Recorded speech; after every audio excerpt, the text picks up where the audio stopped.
खयाम साहब हमारे बीच आ गए हैं।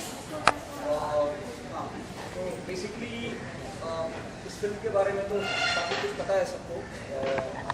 हमारा जो आज का बेसिक एजेंडा ये है कि फिल्म के बारे में थोड़ी बात की जाए और उससे ज़्यादा ये है कि फिल्म को खुद देखा जाए।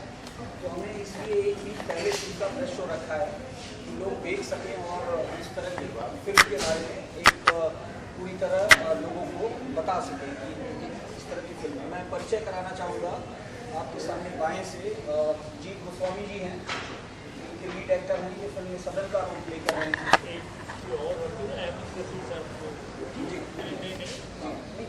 जिन्होंने इस फिल्म का निर्देशन किया है। और तीसरे नंबर पे A.K. मिश्रा जी हैं विजन कॉर्पोरेशन के, जिन्होंने इस फिल्म को प्रोड्यूस किया है और रिलीज कर रहे हैं। और खयाम साहब के बारे में बोलना बताना शायद मेरे लिए छोटी वो बड़ी बात होगी, क्योंकि खयाम साहब ने सिनेमा को म्यूज़िक का बहुत लेजेंड कहा जाता है और इनके चाहने वाले पूरी दुनिया में पाए जाते हैं। तो खयाम साहब ने आप ऐसा कह सकते हैं कि इनके द्वारा दिया गया वो एक फिल्म का म्यूज़िक है जो अब शायद इस तरह का म्यूज़िक लोग बना नहीं सकते। फिल्म के सारे गाने इन्होंने किए हैं और बड़े सिंगर्स में आप फिल्म देखेंगे तो आपको अच्छे से पता चलेगा। यशपाल शर्मा जी भी किसी तरह के परिचय के मोहताज नहीं हैं, उनके अभिनय की प्रशंसा हमेशा की जाती है। और अंत में फिल्म के लिरिक्स इधर camera look sir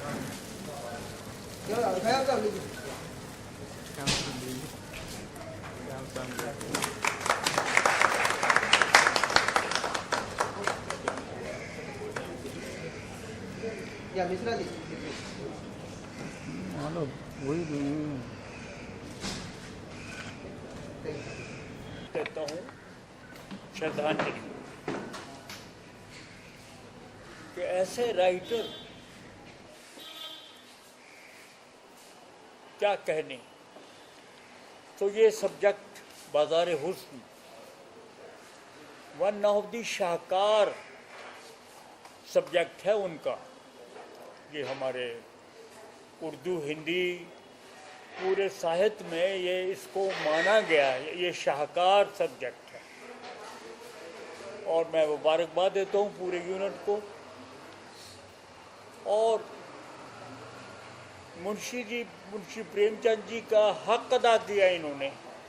Ajay Mehra साहब ने बहुत अजय मेहरा साहब कैप्टन ऑफ द शिप हैं हमारे, तो इन्होंने इतना अच्छा बनाया है इस फिल्म को।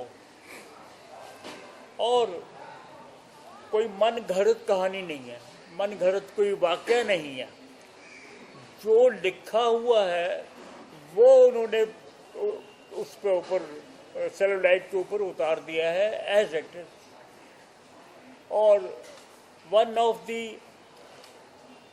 मेरी ये फेवरेट फिल्म है कि ये हम खुशनसीबी है हमारी कि हम इस यूनिट के यकीनन हमें चुना, हमारे अजय मेहरा साहब ने, आप सब ने जो चुना कि इसका हम हक अदा कर सके। और हमने हक अदा किया है। आप सुनेंगे सब नगमे जो हमने किया। अहमद वसी साहब के बहुत बड़ा योगदान है नगमात में लिखने का। और माया गोविंद जी उन्होंने गाने लिखे हैं। और फिर लोकगीत हैं इसमें, राज शर्मा साहब उन्होंने किए हैं। बहरहाल तो ये मैं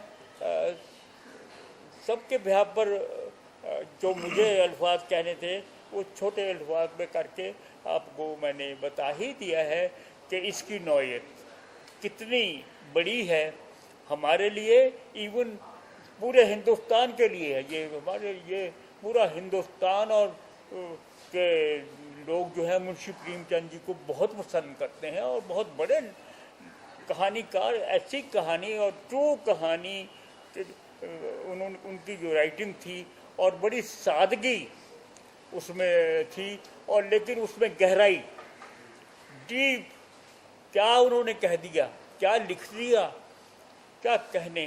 सो वंस अगेन उनको श्रद्धांजलि और खराज अकीदत देता हूँ मैं।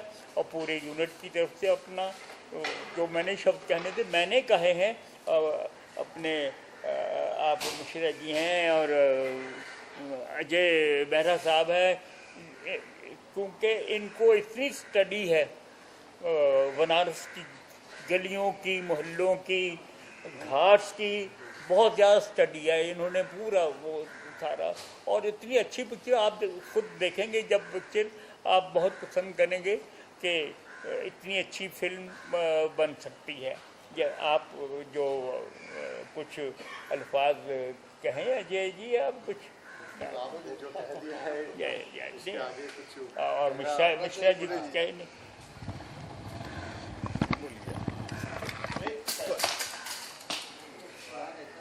प्रेमचंद जी के बारे में बताया, मैं उसके आगे कुछ मेरे पास बहुत ज़्यादा कहने के लिए कुछ है नहीं ऐसा, लेकिन यह है कि मैंने अपना करियर प्रेमचंद जी के नावल कर्म भूमि से स्टार्ट किया था। और मुझे अभी भी याद है, मैं तब मेरी कुछ 28-30 साल की उम्र होगी, तो बहुत कम उम्र में प्रेमचंद जी जैसे फेमस राइटर के साथ इंसाफ करना बहुत मुश्किल काम था। और मैंने अपने ट्विटर में भी कल ये बात लिखी है कि मैं प्रेमचंद जी को शेक्सपियर से कम नहीं मानता। I consider him the Shakespeare of India, and because he is given so much to our Hindi literature. और उसमें उन्होंने जो भी अपनी कहानियाँ कही हैं वो सब समाज की प्रॉब्लम को लेके उन्होंने उस ज़माने में कहानियाँ लिखी हैं। और वो चाहे उनकी शॉर्ट स्टोरी हो, चाहे वो उनका गोदान हो, चाहे कर्म भूमि हो, चाहे उनका सेवा सदन हो। सेवा सदन दरअसल यही फिल्म है, इसका हिंदी रूपांतर सेवा सदन है। ओरिजिनली ये बाज़ार हुस्न के नाम से लिखा गया था, पहले उर्दू में लिखा गया था, फिर बाद में इसको हिंदी में ट्रांसलेट करके सही बनाया गया है। और मैंने ये फिल्म जब बनाने के लिए सोचा तो सबसे पहले मेरे दिमाग में इस म्यूज़िक के बारे में आया, तो मैंने सिवाय खयाम साहब के और कोई मेरे दिमाग में आया ही नहीं। तो खयाम साहब, यशपाल जी, ओमपुरी और राजीव वर्मा, ये सारे, राजन किनागी जो इसके बहुत बड़े सिनेमेटोग्राफर हैं, उनको काफ़ी नेशनल अवार्ड भी मिले हैं, खयाम साहब को भी मिले हैं।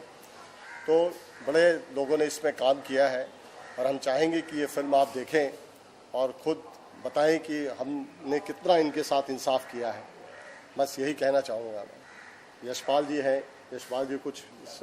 हाँ, मैं जब प्रेमचंद पढ़ता था स्कूल कॉलेज में, या खयाम साहब के कुछ फिल्में देखता था, तो मैंने कभी सपने में भी नहीं सोचा था कि प्रेमचंद की कृति मैं कर पाऊंगा स्क्रीन के ऊपर, और ऐसे दिग्गजों के साथ ऐसे बैठा होऊंगा या इनके मतलब काम साथ में कर पाऊंगा। मैंने कभी सपने में भी नहीं सोचा था रियली में, क्योंकि स्टार या उनसे बड़े या जितने जो जान या जिसको बोलते आत्मा फिल्मों की जो होते हैं, यही लोग होते हैं।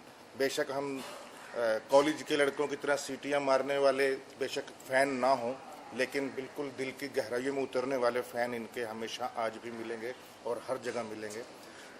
तो मैं बस यही है कि एक ऐसा किरदार है इसमें, क्योंकि प्रेमचंद के तो हर कहानी में या नाटकों में या इसमें नॉवल में ऐसे डिटेलिंग में किरदार लिखे होते हैं कि उसमें बहुत ज़्यादा आपको रिसर्च करने की ज़रूरत नहीं है, क्योंकि इतना क्लियरली इसने इतना इलेबोरेट किया होता है हर करेक्टर।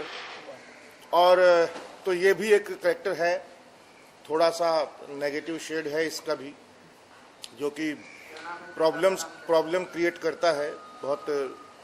और जितने भी प्रॉब्लम्स फिल्म में आप देखेंगे या टेंशन होंगी, अभी पता नहीं मुझे, अभी देखते हैं, बहुत दिन हो गए देखे हुए।